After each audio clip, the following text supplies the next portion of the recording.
천미수님, 네, 사랑합니다. 가톨릭교회 교리서 제2장 하느님의 아들 예수 그리스도를 믿나이다 부분의 간추림에 대한 부분을 함께 이렇게 보도록 하겠습니다. 가톨릭교회 교리서는 전체 장을 마치면서 간추림으로 요약을 하게 됩니다. 그것을 한번 복습한다는 의미로 보도록 하겠습니다. 561항부터 570항까지 봅니다. 그리스도의 삶 전부가 연속되는 가르침이었습니다. 그분의 침묵, 기적, 행동거지, 기도, 사람들을 위하시는 사랑, 보잘것없는 사람들과 가난한 사람들에게 기울어지시는 각별한 애정, 인류 구원을 위한 십자가상의 전적인 희생을 기꺼이 받아들이는 자세, 그분의 부활, 이 모두가 당신 말씀의 실현이었고 계시의 완성이었습니다. 하느님 자신의 자기 계시는 인류 구원 역사 안에서 하느님을 드러냈고 그 드러내기 위해서 꾸준히 예언자들을 통해서 또 왕들을 통해서 또 모세를 통해서 이스라엘 백성을 통해서 그리고 아브라함, 이삭, 야곱을 통해서 쭉 드러냈고 그 계시의 궁극적인 자기를 드러내는 것은 바로 예수 그리스도이십니다.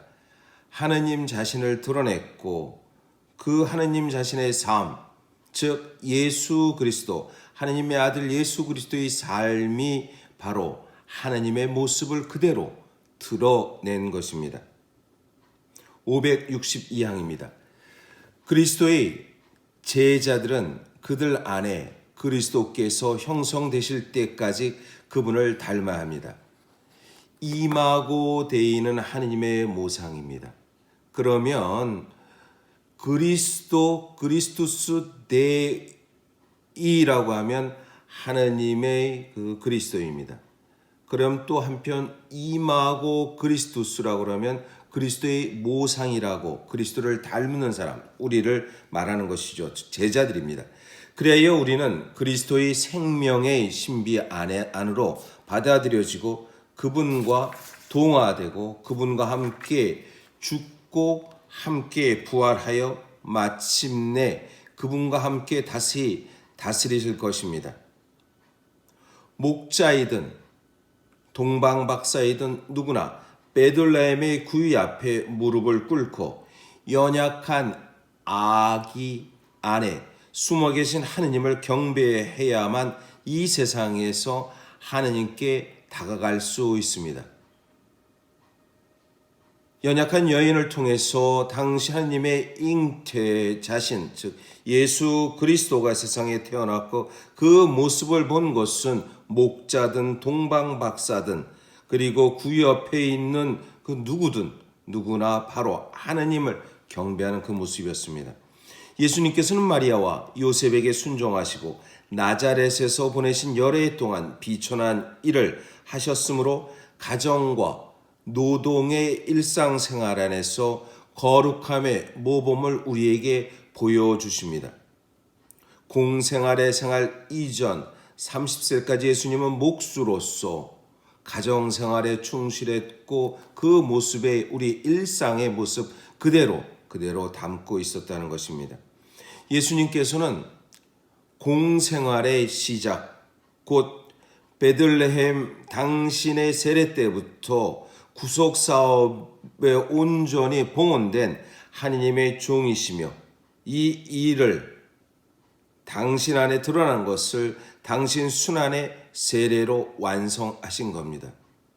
공생활의 시작은 세례 때부터 시작됐고 그리고 세례 때 시작한 예수님께서 갈릴리아 요르단 강에서 세례를 받고 그리고 당신의 순환을 십자가의 죽음의 그 고통 안에서 보여준 것은 당신의 모든 것의 완성을 드러내신 것입니다. 광야에서 예수님께서 겪으신 유혹은 성부께서 원하시는 구원의 계획에 완전히 따름으로써 사탄을 이기는 겸손한 메시아 예수님을 보여주십니다. 광야에서의 그 유혹은 성령의 인도를 받아 광야로 갔고, 광야에서 여러 유혹들, 당신이 돌을 빵으로, 그리고 성전 꼭대기에 올라가서 뛰어내리라고 하고 세상의 모든 것을 주겠다고 했을 때 이 모든 것을 이긴다는 것은 바로 감추어진 신성을 드러내지 않고 당신 자신이 인간 예수로서 완전한 그 유혹을 이겼으며 그 안에 성령이 함께 있다는 것을 말합니다. 이것은 우리 역시 마찬가지입니다. 우리 삶 속에 혼자가 아니라 우리 어려운 고통 그 속에 성령의 손길이 있다라는 것을 이렇게 얘기하는 것이죠. 하느님 나라가 그리스도를 통하여 지상에서 계시됩니다. 하느님 나라는 그리스도의 말씀과 활동과 현존 안에서 사람들에게 빛나기 시작합니다. 교회는 이 나라의 싹이며 시작입니다. 그 열쇠는 베드로에게 맡겨집니다. 하느님 나라는 저 건너편이 아니라 그리스도의 말씀을 통해서 활동을 통해서 바로 당신이 시작한 첫 나라라고 말할 수 있고, 이것이 교회로 드러나고 교회의 사람들 통해서, 특별히 사도들 베드로를 통해서 교회의 하느님의 구원 계획이 교회를 통해서 드러난다는 것을 이렇게 말씀합니다. 그리스도의 거룩한 변모의 목적은 당신 순환에 대비하여 사도들의 신앙을 굳건하게 하려는 데 있습니다. 높은 산에 오르심은 갈바리아 산에 오르기 위한 준비였고, 교회의 머리이신 그리스도께서 당신 자신의 몸이 지니시고 성사 안에서 반영된 것은 곧 영광의 희망을 나타낸 것입니다. 거룩한 변모는 부활하신 그리스도의 모습을 현존의 모습으로 실제적으로 드러났다는 그 모습이었습니다.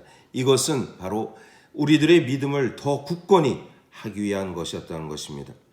예수님께서는 죄인들의 반대에도 불구하고 죽임을 당할 것을 아시면서도 기꺼이 예루살렘으로 가십니다. 570항입니다.